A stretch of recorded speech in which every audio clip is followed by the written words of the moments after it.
கடைசி வரைக்கும் இன்ஸ்டாகிராம் ஐடியும் வாங்கல. ഇൻസ്റ്റാഗ്രാം ഐ ഡി എന്താടാ ഇൻസ്റ്റാഗ്രാം ഐ ഡി? ഞാൻ അവളുടെ ഫോൺ നമ്പറെ വാങ്ങി കാണിക്കും.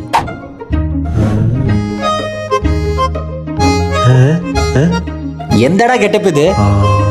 ട്രെൻഡ്.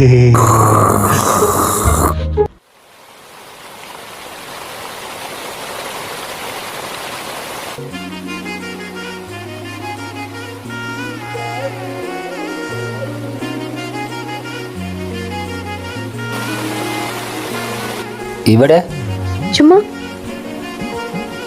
ഇൻസ്റ്റാഗ്രാം ഐ ഡി എന്താടാ ഇൻസ്റ്റാഗ്രാം ഐ ഡി? ഞാൻ അവളുടെ ഫോൺ നമ്പർ. നിന്റെ ഫോൺ നമ്പർ ഉണ്ട് ലാസ്റ്റ് 53 അല്ലേ? இல்ல என்னோட ஃபோன் நம்பர் வேணுமோ? என்னோட பேர் என்னன்னு தெரியுமா? പേരറിയാതെ അല്ലേ ഞാൻ ലവ് ചെയ്തേൻ. അവള് പൂങ്കൊടി അല്ലേ?